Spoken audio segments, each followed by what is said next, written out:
warahmatullahi wabarakatuh.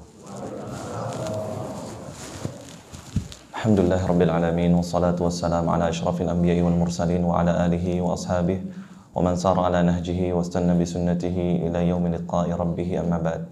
Ikhwati wa akhwati fillah, azani Allah wa iyyakum jami'an. Kaum muslimin dan muslimat yang rahmat Allah Subhanahu wa taala, alhamdulillah segala puji dan syukur kita aturkan kepada Allah Azza wa Jalla, yang mana pada kesempatan kali ini Allah Subhanahu wa taala berkenan mentakdirkan kita semuanya bisa sama-sama melaksanakan salah satu kewajiban di antara kewajiban kita, yaitu melaksanakan salat maghrib, dan kita sudah melaksanakannya secara berjamaah, walillahil hamd.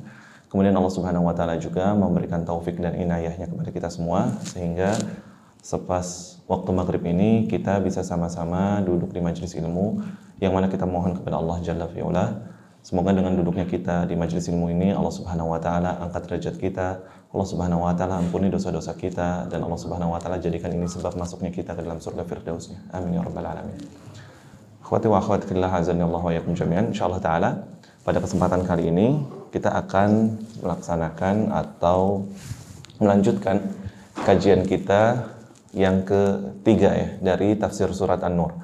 Pada pertemuan-pertemuan sebelumnya kita sudah mempelajari tafsir surat An-Nur dari ayat 1 sampai ayat 10 di dua pertemuan yang telah lalu. Insyaallah taala kita akan melanjutkan tafsir surat An-Nur ini dari mulai ayat yang ke-11 sampai yang berikutnya. Bagi yang punya mushaf atau mushaf terjemah, boleh dibuka Qurannya juz ke-18 surat An-Nur halaman 351 dimulai dari ayat 11. Halaman 351 dimulai dari ayat 11.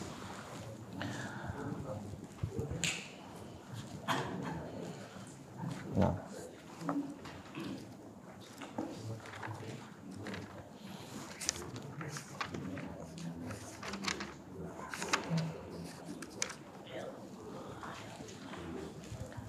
Ya.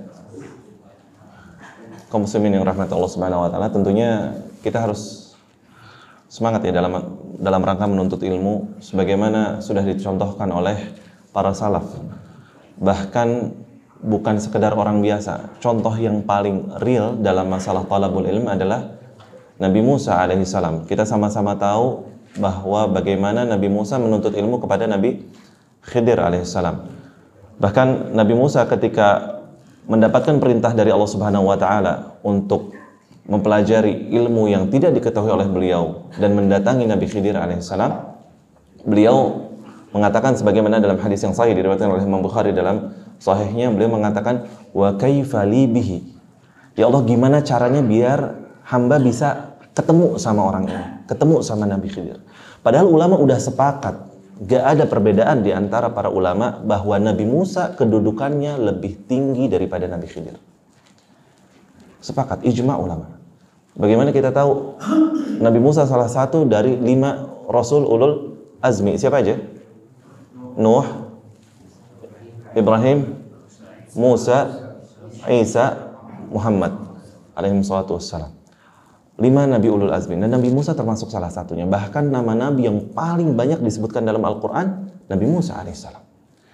Makanya sepakat ulama, nggak ada perbedaan pendapat. Kedudukan Nabi Musa jauh lebih tinggi daripada Nabi Khidir. Akan tapi bentuk ketawaduannya Nabi Musa.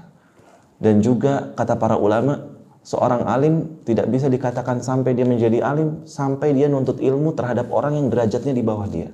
Baik dari usianya lebih di bawah dari dia, dari segi ekonominya, bahkan dari segi keilmuannya. Ini contohnya Nabi Musa ketika berguru kepada Nabi Khidir alaihissalam. Bahkan di surat Al-Kahfi kita sering baca ya, di yang ayat ke-60, wa iz qala Musa li fatahu la abrahu hatta ablugha majma'al bahraini au amdiya huquba. Kata Nabi Musa, pokoknya intinya saya bakal terus berjalan au amdiya huquba, sampai saya jalan huquba. Huquba ulama berbeda pendapat. Ada yang mengatakan 1 tahun, ada yang mengatakan 2 tahun, ada yang mengatakan 70 tahun. Bahkan Imam Qatadah, salah satu ulama tabi'in yang sangat masyhur, mengatakan arti dari huquba adalah 80 tahun. Nabi Musa sampai bilang, ya Allah, saya mau jalan buat bertemu sama Nabi Khidir ini. Dan Allah abadikan. Beliau mengatakan, au amdiya huquba, biarin jalan berpuluh-puluh tahun. demi menuntut ilmu. Bahkan clue atau kata kunci untuk menuntut ilmunya apa? Allah cuma ngasih isyarat yang sangat-sangat terlihatnya sepele. Bawa ikannya taruh di keranjang, di mana ikannya hilang, di situ ketemu Nabi Khidir. Gak ada clue lain selain itu. Tapi Nabi Musa nggak bilang, ya Allah, ikan ditaruh di keranjang terus hilang. Bahkan disebutkan dalam beberapa riwayat, dalam Sahih Bukhari juga disebutkan, ikan ini ikan yang udah mati. Dengan izin Allah nggak ada yang mustahil ya. Ikan yang udah mati dengan izin Allah dikasih ruh lagi, kemudian loncat ikannya nanti hidup. Nggak ada Waze, nggak ada Google Maps, nggak ada patokannya. Nanti ketemu Nabi Khidir, antum lurus, nanti belok kanan ada Indomaret, belok ke kiri pom bensin, nah di situ nggak ada. Kalau sekarang gampang. Ini pokoknya bawa ikan, udah jalan aja. Jalannya berapa lama? Allah a'lam. Di mana belok kanan, belok kiri? Allah a'lam. Pokoknya suruh jalan terus. Tapi Nabi Musa tetap berjalan sampai ketemu Nabi Khidir. Kisah lainnya Jabir bin Abdullah radhiyallahu ta'ala anhu. Jabir bin Abdullah salah satu di antara 7 sahabat yang paling banyak meriwayatkan hadis-hadis Nabi SAW. Sahabat Nabi SAW jumlahnya sangat banyak. Contoh dalam peristiwa Haji Wada, yang haji bersama Rasulullah SAW kurang lebih disebutkan ada 100.000 orang. Yang 100.000 orang. Berarti secara umum definisi sahabat adalah apa? Barang siapa yang bertemu dengan Nabi SAW, beriman kepadanya, dan meninggal dalam keadaan beriman. Ya, cukup bertemu. Ya, bukan harus melihat, karena ada sahabat yang buta ya. Maka bertemu. Kemudian beriman dan meninggal dalam keadaan beriman. Karena ada sahabat juga yang meninggalnya murtad. Jadi meninggal dalam keadaan tidak beriman. 100.000 orang. Di antara 100.000 hanya ada 7 orang yang paling banyak meriwayatkan hadis. Kenapa jumlahkan hanya 7 orang? Karena ke-7 orang ini hadis mereka lebih dari 1.000 hadis yang mereka riwayatkan masing-masing. Yang pertama misalkan Abu Hurairah. Abu Hurairah lebih dari 5.000 hadis. 5.374 hadis diriwayatkan oleh Abu Hurairah. Makanya kita sering an Abi Hurairah, dari Abu Hurairah, Abu Hurairah, Abu Hurairah. 5.374 hadis. Abu Hurairah. Aisyah, ribuan hadis. Dan yang lainnya, kemudian Jabir bin Abdullah, juga lebih dari 1.000 hadis. Sahabat-sahabat yang lainnya banyak yang masyhur. Sekelas Abu Bakar As-Siddiq radhiyallahu ta'ala anhu, ijma ulama nggak ada perbedaan pendapat. Manusia paling mulia setelah para nabi, sahabat yang paling mulia adalah Abu Bakar As-Siddiq radhiyallahu ta'ala anhu. Tapi hadis yang diriwayatkan Abu Bakar nggak nyampe 100 hadis, 90-an. Nggak banyak, makanya jarang kita dengar hadis ini diriwayatkan lewat jalur Abu Bakar As-Siddiq. Jarang. Beda sama Abu Hurairah. Setiap sahabat punya keunggulan masing-masing. Jabir bin Abdullah, hadis yang diriwayatkan lebih dari 1.000 hadis. Tapi Jabir bin Abdullah pernah jalan dari Madinah ke Syam, ke Suriah demi 1 hadis. Ketemu sama sahabat yang namanya Abdullah bin Unais demi hadis tentang keadaan manusia di padang mahsyar. Berangkat 1 bulan jalan kaki dari Madinah ke Syam, begitu dapat hadis balik lagi 1 bulan lagi ke Madinah. Mungkin kalau kita, ya Allah, gabut apa nih? Cari 1 hadis jalan kaki sebulan, balik lagi 2 bulan jalan kaki. Ini Jabir bin Abdullah kurang kerjaan apa? Enggak. Ini semangat talabul ilm para ulama. Padahal kalau dia mau, Abdullah bin Unais yang suruh datang ke Madinah. Sampai pas diketok rumahnya Abdullah bin Unais kaget. Ngapain Jabir datang ke sini? Antum kasih tahu ana yang datang ke Madinah. Enggak, ana yang butuh, ana yang mau talabul ilm, ana yang datang ke antum. Beres dapat 1 hadis pulang lagi ke Madinah. Padahal kedudukan Jabir bin Abdullah pun lebih terkenal ya dibandingkan Abdullah bin Unais. Maka bagaimana dengan kita ya? Makanya dalam hal ini sekarang kita alhamdulillah Allah kasih taufik untuk bisa nuntut ilmu, dan penting kita mempelajari tentang tafsir surat Al-Quran. Yang akan kita pelajari di 10 ayat ke depan kurang lebih insyaallah taala mengenai sahabat yang mulia Ummul Mukminin Aisyah radhiyallahu taala anha. Penting kita tahu tafsir ayat ini. Karena ijma ulama, nggak ada perbedaan pendapat di kalangan ulama. Secara umum kaidahnya menyebutkan barang siapa mengingkari satu hukum, satu ayat dalam Al-Quran, maka dia kufur. Satu ayat diingkari dalam Al-Quran, kufur. Ijma, nggak ada perbedaan pendapat di kalangan ulama. Bagaimana dia mengingkari 10 ayat ataupun lebih, waliyadzubillah, maka bisa jatuh kepada kekufuran. 10 ayat ini yang Allah Subhanahu wa taala turunkan, mulai dari ayat 11 sampai berikutnya, mengenai kesucian Aisyah radhiyallahu taala atas tuduhan kepadanya berbuat zina, waliyadzubillah. Dan perlu kita sama-sama tahu, kalau kita buka buku-buku orang-orang Syiah, di antaranya ada buku mereka namanya Al-Kafi. Al-Kafi ini kedudukannya bagi mereka itu seperti Sahih Bukhari atau Sahih Muslim bagi kita. Buku yang sangat terkenal bagi mereka, masyhur dan jadi patokan. Sampai tertulis di buku-buku mereka, waliyadzubillah, Mohon maaf ini, tapi betul tertulis di buku-buku mereka. Kemaluan Rasulullah SAW berada di neraka. Kemaluannya Rasulullah SAW. Kenapa? Karena Rasulullah SAW pernah berhubungan badan dengan Aisyah, wanita sang pezina. Waliyadzubillah. Ini ada di buku mereka. Maka kita bukan nggak mau berteman, bersaudara dengan mereka. Tapi siapa yang ridho? Yang dikatakan kemaluan Rasulullah SAW ada di neraka. Waliyadzubillah. Istri, di antara istri-istri tercintanya Rasulullah SAW, Aisyah, dikatakan penduduk neraka, wanita berzina, waliyadzubillah. Padahal Allah Subhanahu wa taala sendiri yang menurunkan kesucian Aisyah di surat An-Nur dari ayat 11 sampai berikutnya. Bagaimana kisahnya tentang haditsatul ifki ini? Haditsatul ifki dikenal, kisah tuduhan Aisyah berbuat zina itu dikenal dengan kisahnya namanya haditsatul ifki. Haditsah al-ifki.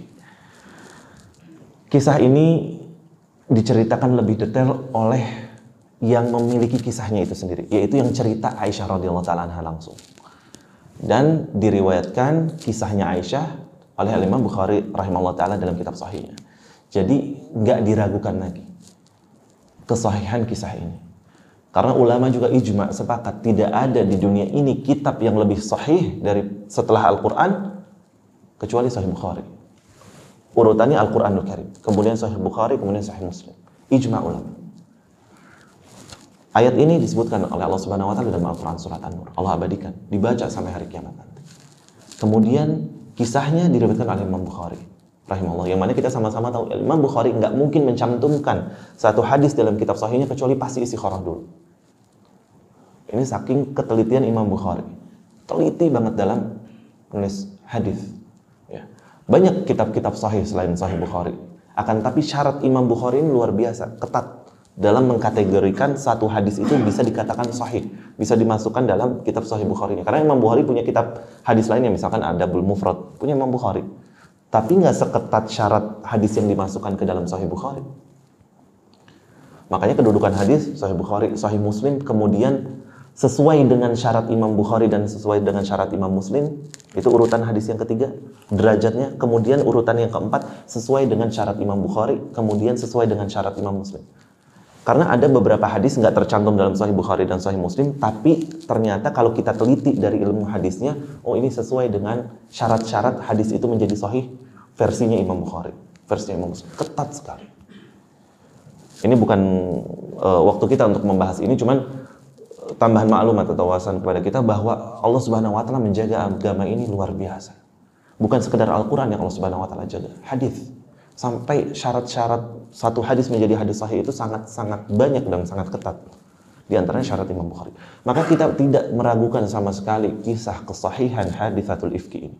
Karena selain dari Al-Quranul Karim, diceritakan langsung oleh ibunda kita Aisyah radhiyallahu taala anha dan dikutip oleh Imam Bukhari dalam kitab sahihnya. Imam Bukhari meriwayatkan hadis ini yang diceritakan oleh Aisyah. Aisyah mengawali kisahnya bahwa Rasul sallallahu alaihi wasallam kalau mau berangkat berjihad itu biasanya membawa istrinya. Tapi nggak semua istrinya dibawa. Ya, tidak semua istrinya beliau bawa. Maka apa yang dilakukan biar tidak ada kecemburuan sosial di antara istrinya? Di Qur'ah. Qur'ah itu dikocok. Ya, misalkan nama Aisyah, siapa? Hafsah, kemudian juga istri-istri Nabi SAW yang lainnya, Zainab binti Jahash dan lainnya, semua nama masuk, kemudian dikocok. Nama yang keluar, ini yang berangkat bersama Rasulullah SAW. Jadi pakai sistem Qur'ah, ya, sistem undian, sistem kocokan. Dan ini udah dikenal dari zaman dulu. Kita tahu ya, kisahnya Nabi Yunus waktu di atas kapal. Siapa yang mau keluar nih? Caranya dengan apa? Dengan cara diundi, dikocok. Makanya hukumnya arisan boleh nggak? Kalau arisan dikocok nggak? Arisan siapa nih namanya yang keluar? Boleh nggak? Boleh-boleh aja ya, hukum arisan mubah ya. Cuman akadnya berarti akad piutang. Yang penting, ini nggak lagi kita mau bahas, ada kaitannya sama masalah kocokan. Yang penting uang konsumsi sama uang arisan dipisah. Kalau di satu itu bisa ada titik keharamannya. Baik. Maka dikocok nama istri-istri Rasulullah SAW, keluarlah nama Aisyah.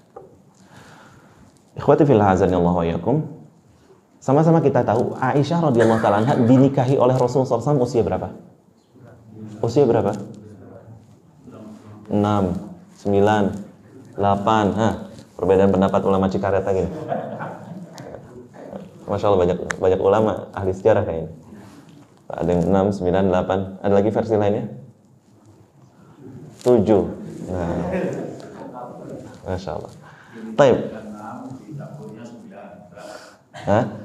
Dinikahi 6, dicampurnya 9. Taib. Allah Ta'ala alam, banyak riwayat menyebutkan dinikahi di usia 7. Dinikahi di usia 7 tahun, akan tetapi digaulinya di usia 9 tahun. Ya. Perlu kita sama-sama memiliki mindset bahwa waliyadzubillah, Rasul SAW seorang manusia yang mulia, paling mulia dari zaman Nabi Adam sampai akhir zaman. Gak mungkin waliyadzubillah beliau mengidap yang namanya pedofil, gak mungkin. Ya. Beda ya urf atau kebiasaan satu tempat, satu waktu dari waktu ke waktu. Sekarang anak umur 9 tahun masih kecil, anak SD. Mungkin belum ngerti apa-apa, belum ngerti urusan rumah tangga, beda zaman dulu. Nggak usah zaman dulu jauh-jauh, mungkin nenek kita, buyut kita ada yang nikah umur 12 tahun, 10 tahun, 9 tahun. Masih biasa. Apalagi ini 1400 tahun yang lalu. Kemudian di Jazirah Arab ketika itu juga biasa. Dan ini bukan perempuan biasa. Didikannya siapa? Didikannya Abu Bakar As-Siddiq radhiyallahu ta'ala. Maka ketika dinikahi usia 7 tahun, digauli usia 9 tahun, sudah sangat matang ketika itu. Aisyah radhiyallahu ta'ala. Dan kita pun sama-sama tahu, Aisyah adalah satu-satunya istri Rasulullah SAW yang dinikahi dalam kondisi gadis. Semuanya janda, kecuali Aisyah. Di antara hikmahnya apa? Tadi, kita tahu Aisyah adalah sahabat yang paling banyak meriwayatkan hadis kedua setelah Abu Hurairah. Karena apa? Anak muda, cerdas, hafalannya kuat. Makanya banyak hadis yang diriwayatkan oleh Aisyah. Apalagi hadis-hadis berkaitan dengan urusan rumah tangga, tentang masalah mandi junub, tentang urusan haid. Ini siapa yang meriwayatkan? Aisyah radhiyallahu ta'ala. Karena beliau tahu bagaimana kehidupan rumah tangga keseharian beliau bersama Rasulullah SAW. Dengan kecerdasannya yang anak muda ini, Aisyah bisa mencerna hal-hal tersebut. Tadi kita tahu Aisyah dinikahi umur 7. Kemudian digauli usia 9. Rasulullah SAW wafat usia Aisyah berapa? Berapa? 18 tahun. Barakallahu fiik. Usia 18 tahun. Ketika Aisyah menjadi jandanya Rasulullah SAW. Dan perlu kita sama-sama tahu, ada satu dosa yang Allah Subhanahu wa Ta'ala haramkan dalam Al-Quran di surat Al-Ahzab. Dosa ini termasuk dosa yang sangat besar, termasuk dosa besar.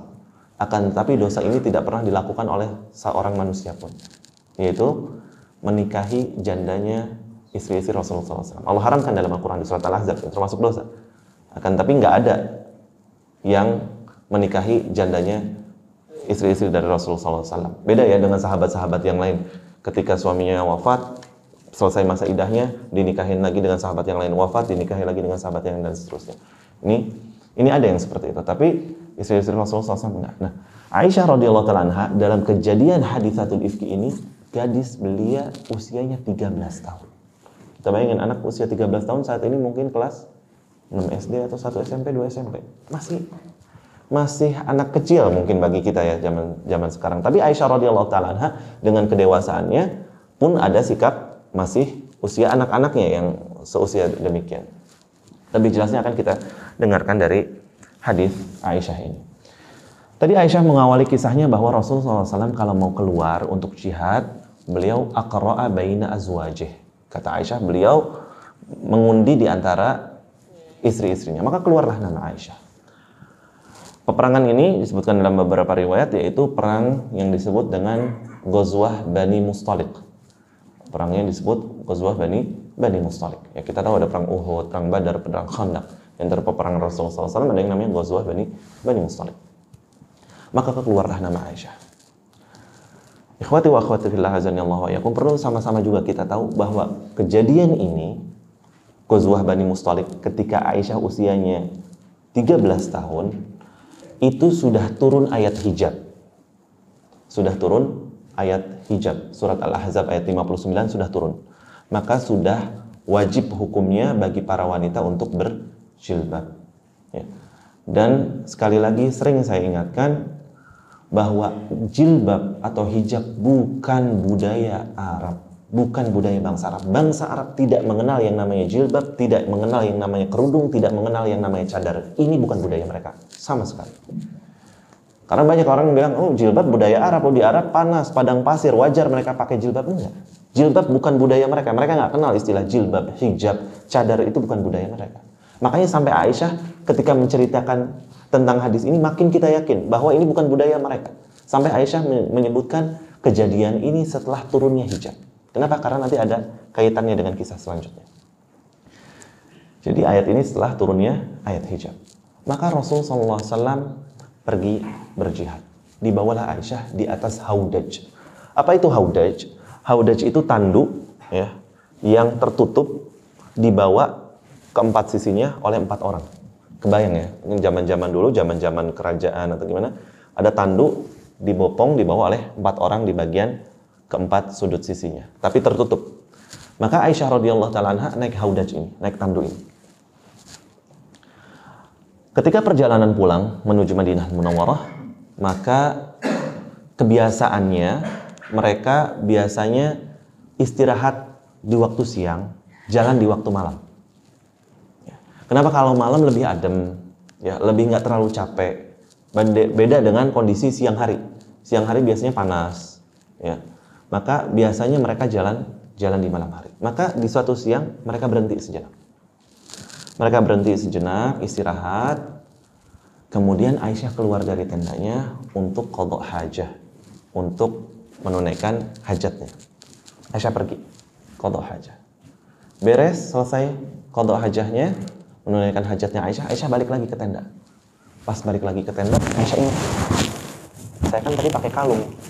Kalung saya mana? Nggak ada kalung. Ini kalung bukan punya saya, kalungnya punya saudarinya Aisyah, Asma binti Abu Bakar. Dari sini juga menunjukkan wanita fitrahnya suka dengan perhiasan. Sekelas Aisyah Ummul Mukminin suka pakai kalung. Nggak punya kalung, minjem punya saudari Aisyah. Makanya juga penting ya suami kasih perhiasan buat istrinya. Aisyah radhiyallahu ta'ala anha juga senang pakai perhiasan. Kemudian kalungnya hilang. Mana kalungnya? Akhirnya Aisyah keluar lagi dari tendanya, balik lagi ke tempat yang tadi Aisyah menunaikan hajatnya. Cari lagi. Ternyata ketemu kalungnya. Alhamdulillah. Ketemu kalungnya yang tadi copot, kemudian Aisyah pakai lagi, Aisyah balik lagi ke tempat tadi. Sebelumnya, kisah kejadian kalung Aisyah ini sampai menurunkan selain ayat di surat An-Nur, di surat yang lain juga ya. Di surat An-Nisa. Ya, pernah kita bahas di ayat tentang tayamum ya. Kalau masih ingat ketika kita bahas mantan Nabi Syuja, waktu itu Aisyah malam-malam kehilangan kalungnya, kemudian akhirnya Rasulullah SAW menyuruh para sahabat buat nyari kalungnya Aisyah, nggak ketemu-temu sampai azan subuh, ya pas pulang dari jihad juga. Kemudian akhirnya udahlah pulang aja, balik jalan ke Madinah. Pas mau berangkat ternyata kalungnya di bawah unta yang dinaikin Aisyah. Ya untanya juga diem aja, nggak bilang kalungnya di sini. Padahal semalaman ya sahabat nyari nggak ketemu. Ini juga diantara faedahnya Rasulullah SAW nggak tahu ilmu gaib. Kalau Rasulullah SAW tahu ilmu gaib, tunggu sebentar, kalung. Oh di bawah unta. Selesai, ngapain suruh sahabat nyari? Subhanallah, sekarang ada orang bilang, oh saya bisa nemuin barang hilang. Ada zikirnya, ada ini bacaan dari Al-Quran, ini ada zikir-zikir. Mustahil, sekelas Rasulullah SAW ini nggak tahu. Cari semalaman sampai pagi, sampai Abu Bakar mukul Aisyah, gara-gara kamu kalung hilang, kita semalaman nyari, mau wudhu sholat subuh nggak ada air. Abu Bakar sampai marah, sampai mukul Aisyah. Bapaknya wajar. Nggak lama Allah turunkan ayat tentang tayamum. Akhirnya sahabat-sahabat lain memuji Abu Bakar. Ini keberkahan bukan pertama kalinya untuk keluargamu Abu Bakar. Gara-gara kalungnya Aisyah hilang, turun ayat tayamum. Sehingga kita dimudahkan oleh Allah Subhanahu Wa Taala sampai sekarang kalau nggak ada air tayamum. Kalau kalungnya Aisyah nggak hilang, mungkin nggak ada tayamum. Nah, itu satu kejadian kalung Aisyah hilang. Kejadian berikutnya ini yang di surat An-Nur. Tadi yang di surat An-Nisa. Yang di surat An-Nur ini kalungnya Aisyah begitu hilang, Aisyah nyari sendiri. Karena Aisyah ngerasa hilangnya di tempat dia qadha hajahnya tadi, menyelesaikan hajatnya. Ke sana balik lagi ternyata ketemu. Setelah ketemu kalungnya, Aisyah balik lagi ke tempat yang tadi tanduk itu berhenti. Nyampe sana ternyata Aisyah nggak nemuin Nabi SAW dan juga para sahabat lainnya. Nah, cerdasnya Aisyah, kata Aisyah, ya udah deh, daripada nyari, Aisyah nggak hafal jalan. Beda kalau laki-laki karena tahu, biasa jihad, hafal jalan. Aisyah di dalam haudaj tadi, di dalam tandunya tertutup ya, Aisyah nggak hafal jalan. Kalau nyari sendiri, inisiatif, ya mungkin nyasar.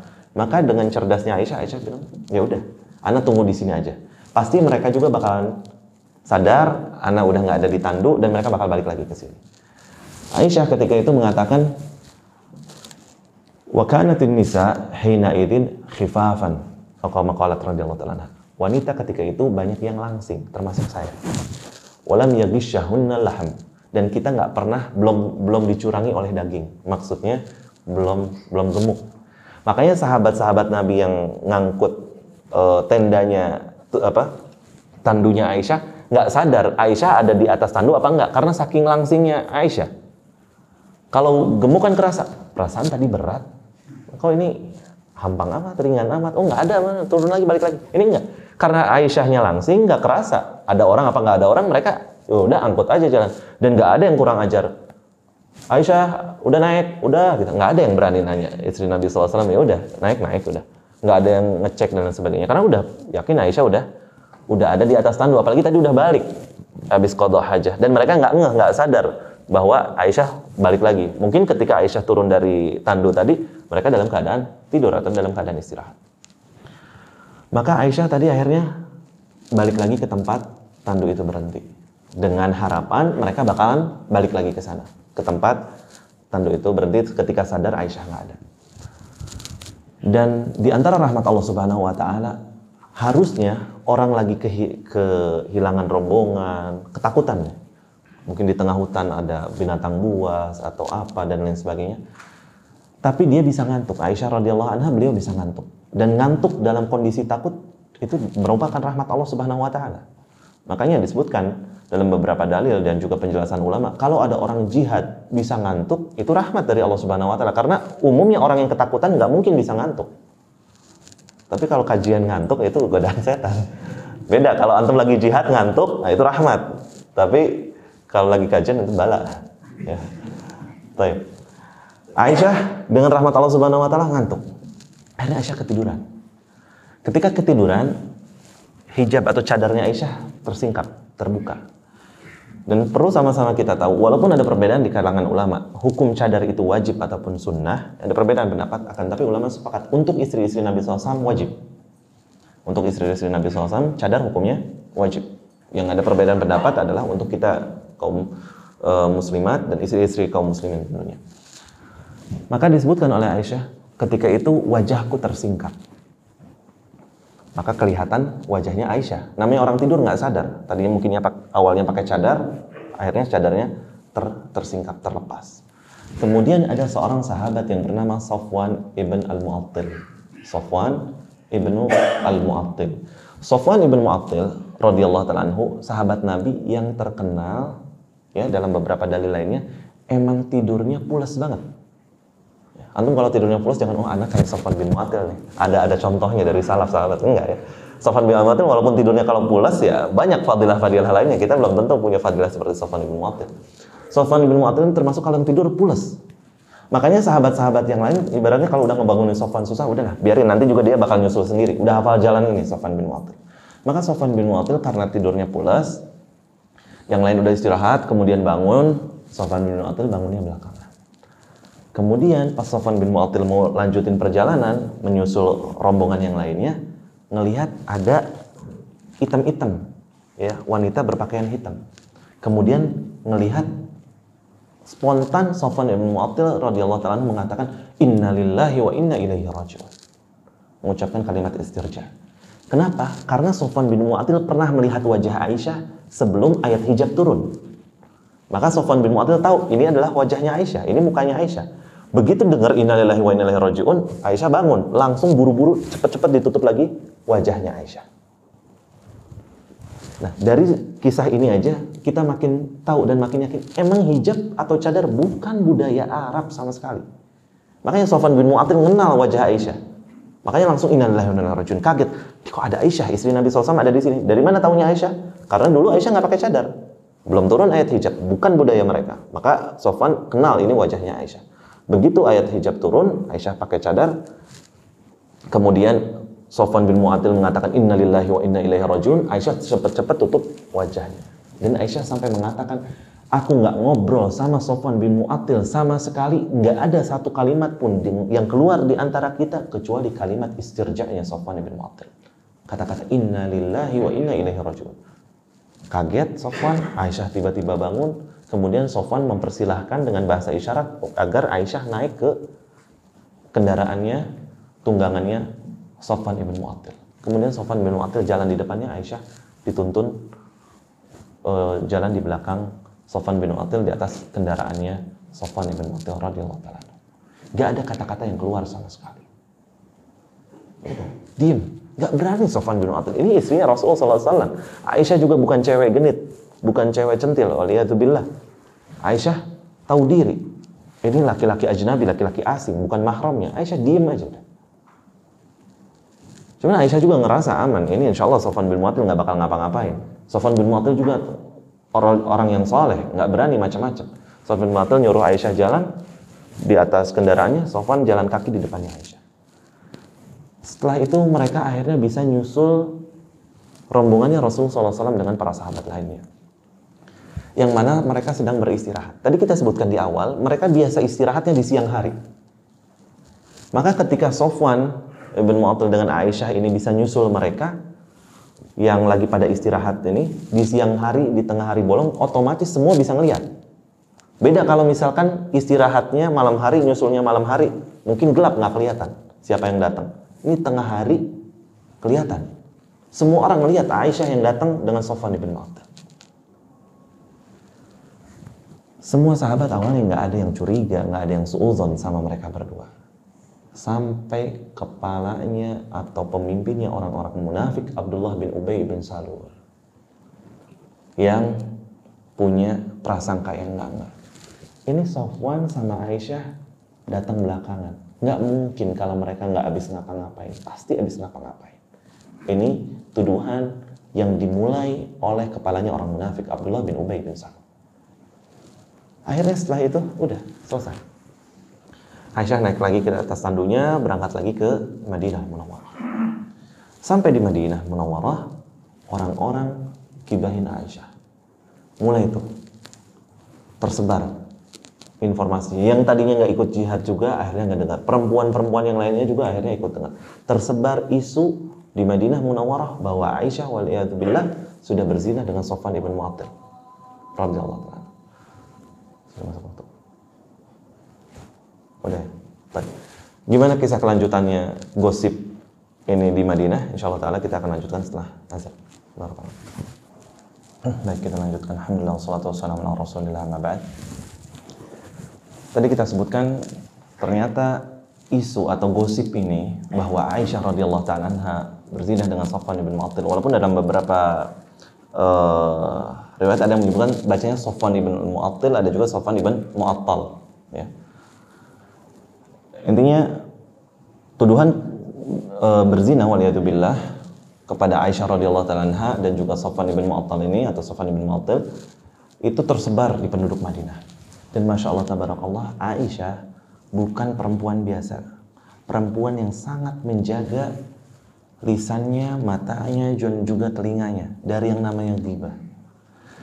Aisyah sampai di Madinah nggak tahu dirinya lagi jadi trending topik se-Madinah. Lagi benar-benar gosipnya ini lagi hangat-hangatnya se-Madinah. Aisyah digibahin, nggak sadar dan nggak tahu. Aisyah nggak nyadar, nggak nyangka bahwa dirinya digibahin sama penduduk Madinah. Di 15 hari pertama, ini kejadiannya setelah pulang dari kejadian perang Bani Mustalik ini, dan kejadian ini di tahun 5 Hijriah ya. Setelah sampai Madinah, ini sampai ayat surat An-Nur turun, itu kurang lebih 1 bulan, 30 hari kurang lebih. 15 hari pertama Aisyah nggak sadar. Padahal dari hari pertama Abdullah bin Ubay bin Salul udah nyebar gosip. Kesebar. Aisyah nggak sadar. Tadi kita bilang apa? Karena Aisyah emang nggak biasa gibah, nggak tahu bahwa dirinya lagi jadi bahan gibahan orang-orang. Dan orang-orang pun kaum muslimin ketika itu, walaupun yang ngegibah Aisyah, yang seuzon sama Aisyah, nggak berani tabayun langsung ke Aisyah, nanya, emang benar kamu ini lagi digosipin gini-gini? Nggak ada yang berani juga. Sampai satu waktu Aisyah ngerasa ada yang beda dari Rasulullah SAW. Kebiasaannya Rasulullah SAW, kalau di siang hari beliau ada waktu kosong, beliau keliling nemuin istri-istrinya, semuanya tanpa terkecuali. Ditanya gimana kabarnya, lagi ngapain, dimanja-manja sama Rasulullah SAW, disempetin waktu untuk keluarga, semua tanpa terkecuali istri-istrinya. Adapun di malam hari itu giliran istrinya yang dapat jatah malam itu. Rasulullah SAW nginep di situ. Tapi kalau siang hari beliau keliling ke semuanya. Maka satu waktu ketika itu Rasulullah SAW nyamperin rumahnya Aisyah, kemudian nanya, ya Aisyah, kaifatikum? Ya Aisyah, kaifatikum artinya kurang lebih sama dengan kaifahaluki, gimana kabarnya? Biasanya Aisyah hafal dengan ekspresi Rasulullah SAW, body language-nya beliau, bahasanya beliau. Ini kok beda, cuma nanya kaifatikum, gimana kabarnya? Alhamdulillah baik. Oh yaudah, Rasulullah SAW keluar lagi. Kok nggak kayak biasanya, ada apa nih? Tapi Aisyah belum terlalu curiga, nggak mikir aneh-aneh, nggak mikir macam-macam. Cuman Aisyah ngerasa ini Rasulullah SAW nanya kabar, tapi nggak kayak biasanya. Biasanya ada rasa ngemanja-manjainnya, ada rasa lebih mesranya dan sebagainya. Ini kok kayaknya datar aja, cuma nanya gimana kabar. Habis Rasulullah SAW keluar lagi. Ini berlangsung kurang lebih selama 15 hari.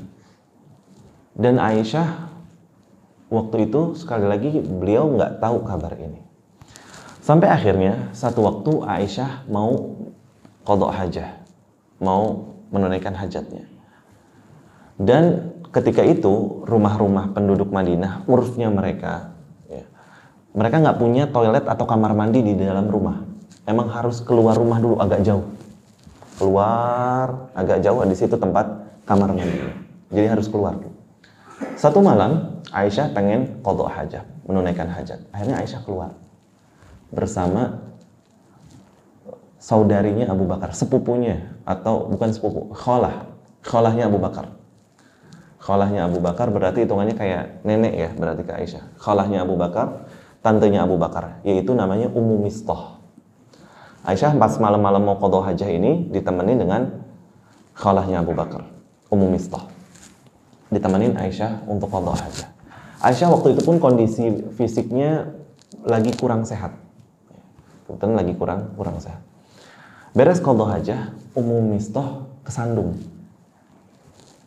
Pas mau pulang, Ummu Mistah kesandung. Biasanya orang kesandung macam-macam ya, baca bilangnya spontan, Bismillah, dan Allahu Akbar. Kalau orang Indonesia, copot-copot, monyong atas segala macam. Ibu-ibu macam-macam ya. Ummu Mistah ketika kesandung, refleksnya bilang, celaka si Mistah. Aisyah kaget. Wahai Ummu Mistah, ini ngapain? Anti kesandung, doain kecelakaan untuk anaknya sendiri. Ini bukan hal yang normal bagi seorang ibu. Refleksnya kok doain kecelakaan untuk anaknya sendiri. Untuk Mistah, celaka Mistah. Pas kesandung tadi. Awalnya Ummu Mistah nggak mau cerita. Terus akhirnya sama Aisyah, kenapa kok bisa ngomong kayak gitu?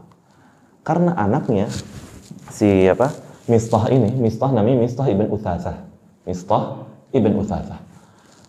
Mistah ini termasuk salah seorang yang nuduh Aisyah berzina dengan Safwan ibn Mu'attal ini. Akhirnya Ummu Mistah cerita sama Aisyah. Aisyah, anti nggak tahu. Anti ini lagi jadi trending topik di Madinah.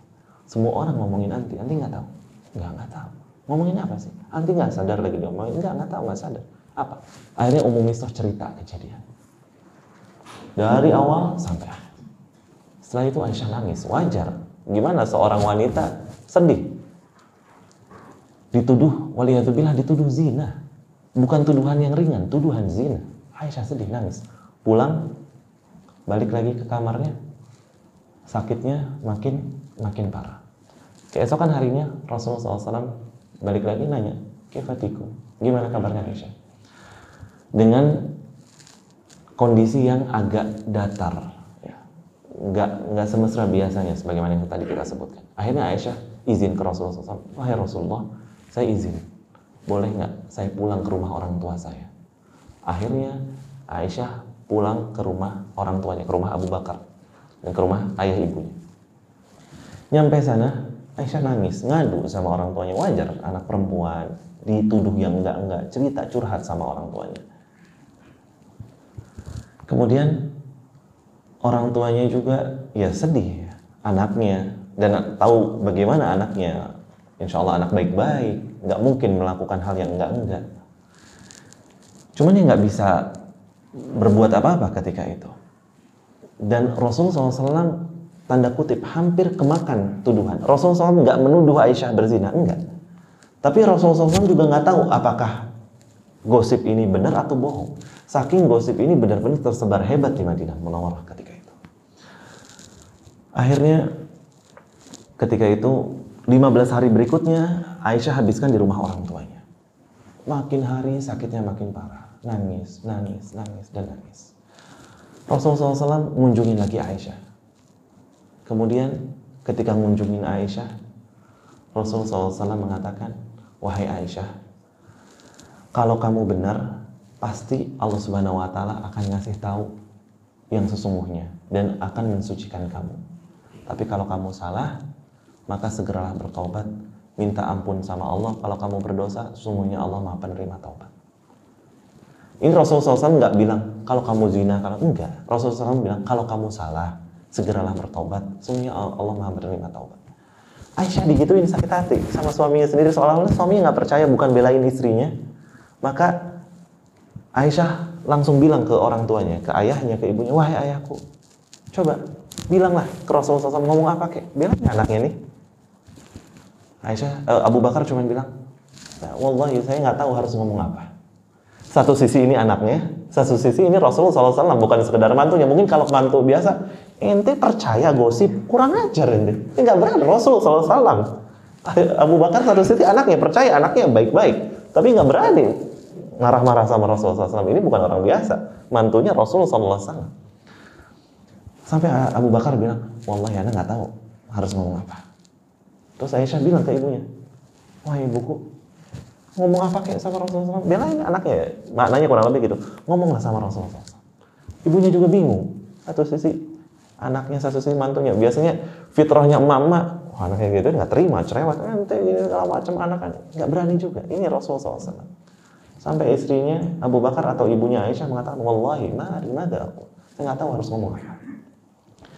Gak lama setelah itu Rasulullah SAW keluar keringat, bercucuran keringat. Aisyah radhiyallahu ta'ala anha, Abu Bakar As-Siddiq radhiyallahu ta'ala anhu, para sahabat tahu Rasulullah SAW kalau udah gemeter, keluar keringat besar-besar, ini lagi turun wahyu. Maka nggak lama setelah itu Rasulullah SAW mengatakan kepada Aisyah, ya Aisyah, abshiri, wahai Aisyah, bergembiralah, sesungguhnya Allah Subhanahu Wa Taala sudah mensucikan kamu. Aisyah juga mengatakan dalam perkataannya, Ana nggak pernah nyangka seumur hidup Ana Allah Subhanahu Wa Taala akan menurunkan ayat Al-Quran yang dibaca sampai hari kiamat untuk mensucikan saya. Nggak nyangka. Aisyah hanya berharap Rasulullah SAW tidur dan Rasulullah SAW mimpi, dalam mimpinya itu menjelaskan bahwa Aisyah suci dari tuduhan. Itu udah sangat cukup bagi Aisyah, karena mimpinya Rasulullah SAW adalah wahyu, adalah kebenaran, datangnya dari Allah Subhanahu Wa Taala. Aisyah nggak berharap lebih. Siapa Ana? Kata Aisyah, Ana nih siapa? Nggak layak, seolah-olah Aisyah merendah, nggak layak sampai Allah Subhanahu Wa Taala turunkan Al-Quran sekedar untuk mensucikan diriku. Lewat mimpinya Rasulullah SAW udah cukup. Ternyata apa? Allah Subhanahu Wa Taala turunkan 10 ayat mensucikan Aisyah radhiyallahu ta'ala dari segala tuduhan ini. Maka Rasulullah SAW mengatakan, absyiri ya Aisyah, bergembiralah, Allah Subhanahu Wa Taala sudah mensucikan kamu. Allah turunkan ayat. Maka spontan bapaknya, yaitu Abu Bakar As-Siddiq sama ibunya mengatakan, qumi ya Aisyah, ya bangun, berterima kasih sama Rasulullah SAW, puji Rasulullah SAW. Kata Aisyah, wallahi ana gak bakal muji kecuali Allah Subhanahu Wa Taala. Ya, ketika itu spontan ya rasa Aisyah, Rasulullah SAW sekelas beliau sempat seolah-olah kayak yang ragu, ya kan? Maka yang mensucikan Aisyah ketika itu siapa? Allah Subhanahu Wa Taala. Makanya kata Aisyah, ana gak bakal muji hari ini kecuali Allah Subhanahu Wa Taala. Maka dipujilah Allah Subhanahu Wa Taala. Sebelumnya Aisyah ketika pas sampai rumah orang tuanya itu sedih, ya. Terus orang tuanya seolah-olah nggak bisa ngebelain Aisyah. Aisyah sampai bilang, ana nggak bisa bilang kecuali apa yang dikatakan oleh Yakub, Abu Yusuf, ya. Sabrun jamil, wallahu Fasabrun jamil. Ayatnya surat Yusuf. Ada ya? Anda lupa lagi ya di surat Yusuf. Fasabrun jamil. Intinya sabar itu adalah sesuatu yang indah. Yang nggak bisa dilakukan Aisyah kecuali sabar. Maka Aisyah mengatakan fasabrun jamil. Bahkan sebagian ulama mengatakan sampai Aisyah ketika itu saking sedihnya sampai lupa nama Nabi Yakub. Makanya bilang, Anda nggak bisa bilang kecuali apa yang dikatakan oleh abinya Yusuf. Saking sedihnya sampai nggak keingetan nama Nabi Yakub. Makanya menyebutkan Abu Yusuf, fasabrun jamil. Dan Rasulullah SAW ketika gosip tadi menyebar, Rasulullah SAW sempat istisyarah atau minta pendapat kedua orang sahabatnya. Yang pertama Usamah bin Zaid. Ketika ditanya, wahai Usamah bin Zaid, antum tahu kan gosip ini menyebar kayak gimana? Iya, pendapat antum gimana wahai Usamah bin Zaid? Ini yang nanya Rasulullah SAW. Maka Usamah tidak mengatakan, la a'lamu minha illa khair. Ya Rasulullah, ana nggak tahu dari Aisyah kecuali wanita yang baik. Aisyah nggak mungkin macam-macam. Yang anda tahu Aisyah wanita baik-baik. Adapun ketika itu Rasulullah SAW bertanya kepada Ali bin Abi Thalib.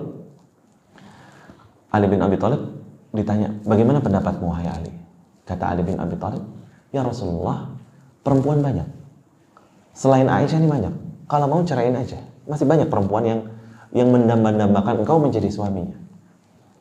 Tapi kalau engkau pengen tahu lebih jelas, coba deh, kata Ali bin Abi Thalib, tanya Barirah. Barirah ini asistennya Aisyah.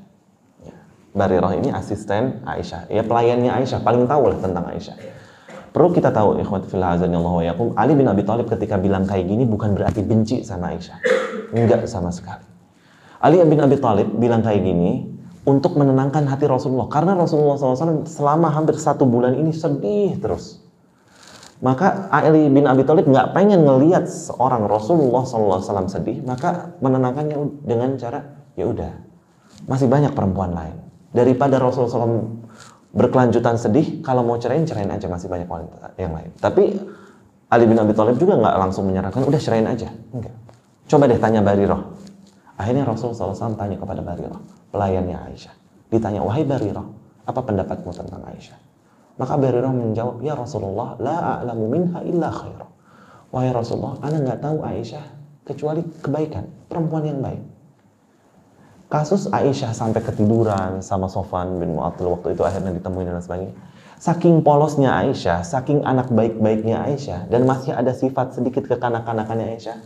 Aisyah tidaklah ta'jinul ajin, kata Barirah, enggaklah Aisyah bikin adonan tepung, kecuali pas lagi bikinan adonan itu kadang sampai ketiduran. Sampai akhirnya adonannya dimakan sama hewan-hewan ternak yang ada. Ini saking Aisyah ini anak polos, anak baik-baik, bikin ya, dan masih ada sifat kekanak-kanakannya gitu. Bikin tepung aja, bikin adonan aja sampai ketiduran. Kemudian sampai saking ketidurannya Aisyah sampai dimakanin sama hewan ternak yang ada di sekitar situ. Ini kan menunjukkan Aisyah itu anak yang polos, nggak mungkin berani berbuat macam-macam. Maka nggak lama setelah itu, kejadian tadi kita sebutkan, Allah Subhanahu wa Ta'ala menurunkan 10 ayat tentang kesuciannya Aisyah radhiyallahu ta'ala, mulai dari ayat yang ke-11 sampai ayat yang ke-20. 10 ayat khusus Allah turunkan untuk menyatakan Aisyah suci dari tuduhan tadi. Mulai dari ayat innal ladzina ja'u bil ifki uthbatum minkum la tahsabuhu syarran lakum bal huwa khairul lakum likulli imri'in minhum maktasab minal itsm wal ladzi tawalla kibrahu minhum lahu adzabun adzim, dan seterusnya. Mulai dari surat An-Nur ayat ke-11 sampai ayat yang ke-20 menyatakan Aisyah radhiyallahu ta'ala suci dari tuduhan berbuat zina. Kemudian yang menuduh Aisyah berzina dengan qadzaf, kemarin kita udah bahas ya di tafsir surat An-Nur yang sebelumnya, ada yang namanya qadzaf, menuduh seorang berbuat zina. Di antaranya ada 3 orang. Yang pertama ada yang namanya Hasan ibn Thabit. Hasan ibn Thabit. Kemudian yang kedua Mistah tadi. Mistah ibn Uthathah. Kemudian yang berikutnya ada Hamnah binti Jahash. Hamnah binti Jahash. Ketiga orang ini akhirnya dihukum cambuk. Dicambuk 80 kali karena qadzaf kepada Aisyah. Akan tapi orang-orang munafik, karena memang udah munafik, Rasulullah SAW juga nggak mau ambil pusing, ya udah biarin aja mereka. Tapi ketiga orang ini kaum mukminin, kaum muslimin, hakiki, bukan orang munafik. Makanya mereka dijatuhi hukuman qadzaf ini, dicambuk 80 kali biar Allah Subhanahu wa taala angkat dosa mereka karena sudah menjalani hukuman di dunia, karena ini dosa besar. Ya. Salah satunya ada Hamnah binti Jahash. Hamnah binti Jahash ini adalah saudarinya dari Zainab binti Jahash. Yang mana Zainab binti Jahash ini adalah salah satu dari istri-istri Rasulullah SAW. Makanya waktu Aisyah pertama kali ngadu ke ibunya tentang kejadian ini, ibunya Aisyah mengatakan apa? Wahai putriku, gak mungkin seorang baik-baik seperti kamu dan semua orang tahu bagaimana kedudukanmu di hadapan Rasulullah SAW, termasuk istri yang paling disayang, dan kamu punya banyak madu, punya banyak saingan, kecuali pasti akan ada ujiannya, dan ini ujian kamu. Tapi Masya Allah tabarakallah, sampai Aisyah menyebutkan kebaikan Zainab binti Jahash. Zainab binti Jahash padahal madunya Aisyah, ya. Salah satu istri Rasulullah SAW, ketika ditanya bagaimana pendapatmu wahai Zainab binti Jahash tentang Aisyah, Zainab menjawab dengan sangat objektif, la a'lamu minha illa khair. Saya nggak tahu dari Aisyah kecuali kebaikan. Padahal saudarinya sendiri, saudari kandungnya Zainab binti Jahash, Hamnah, seorang perempuan, ini salah seorang yang nyebarin gosip Aisyah zina sama Safwan ibn Mu'attal. Tapi Zainab nggak setuju dengan saudarinya sendiri. Padahal saudarinya ini nyebarin gosip ini seolah-olah pengen ngebelain madunya, yaitu Zainab. Padahal Zainabnya sendiri nggak setuju dengan tuduhan ini. Maka ketiga orang ini dihukumi hukuman cambuk. Kemudian Mistah ini, ya, yang salah seorang nyebarin berita gosip Aisyah zina sama Safwan ibn Mu'attal ini, Mistah seorang yang fakir. Tadi kita sebutkan Mistah ini anak dari khalahnya Abu Bakar. Ya, Ummu Mistah tadi adalah khalahnya Abu Bakar. Maka Mistah sepupunya Abu Bakar. Dan Abu Bakar ketika itu kaya raya. Dan Mistah miskin. Maka Abu Bakar setiap bulannya ngasih sedekah, ibaratnya ngasih nafkah buat Mistah dan keluarganya. Karena Mistah orang miskin. Ketika tahu Abu Bakar, Allah Subhanahu wa taala mensucikan Aisyah dengan 10 ayat ini, Abu Bakar wajar sebagai seorang manusia kesel.